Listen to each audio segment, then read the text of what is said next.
കോഴിക്കോട് താമരശ്ശേരിയിൽ ഫോണിന്റെ EMI മുടങ്ങിയതിന്റെ പേരിൽ വീട്ടിൽ നിന്നും വിളിച്ചിറക്കി യുവാവിനെ ക്രൂരമായി മർദ്ദിച്ചതായി പരാതി. താമരശ്ശേരി സ്വദേശി അബ്ദുറഹ്മാനാണ് മർദ്ദനമേറ്റത്. സംഭവത്തിൽ 3 പേരെ പോലീസ് അറസ്റ്റ് ചെയ്തു. കുറ്റ്യാടിയിലെ മൊബൈൽ കടയിൽ നിന്നും 36,000 രൂപയുടെ മൊബൈൽ ഫോണാണ് അബ്ദുൾ റഹ്മാൻ തവണ വ്യവസ്ഥയിൽ വാങ്ങിയത്. പിന്നീട് മാസം വീതം 2,302 രൂപ വീതം അടയ്ക്കുകയും ചെയ്തിരുന്നു.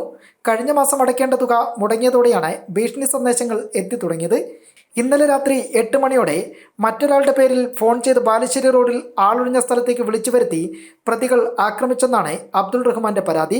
താമരശ്ശേരി ടൗണിൽ കഴിഞ്ഞ് ചുങ്കത്ത് അങ്ങാടി വെച്ച് TVS ക്രെഡിറ്റ് തന്നിട്ടുള്ള ഫൈനാൻസിൽ നിന്ന് ഒരു മൊബൈൽ കടെടുത്ത 3ാമത്തെ അടവ് തെറ്റി. അങ്ങനെ ഓല് വന്നിട്ട് വണ്ടി പിടിച്ച് കയറ്റാൻ നോക്കി. ചുങ്കത്ത് വന്നിട്ട് വണ്ടി പിടിച്ച് കയറ്റാൻ നോക്കി.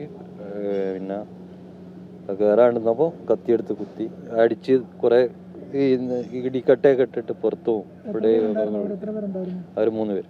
ആക്രമണം പ്രതിരോധിക്കുന്നതിനിടെ അബ്ദുൾ റഹ്മാന്റെ കയ്യിൽ കത്തികൊണ്ട് മുറിവേൽക്കുകയും ചെയ്തിട്ടുണ്ട്.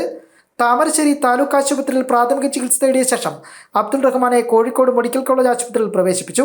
കേസിൽ TVS ഫൈനാൻസ് ജീവനക്കാരായ നിതിൻ, അഭിനന്ദ്, അഖിൽ എന്നിവരെ താമരശ്ശേരി പോലീസ് അറസ്റ്റ് ചെയ്തു. ജനം, കോഴിക്കോട്.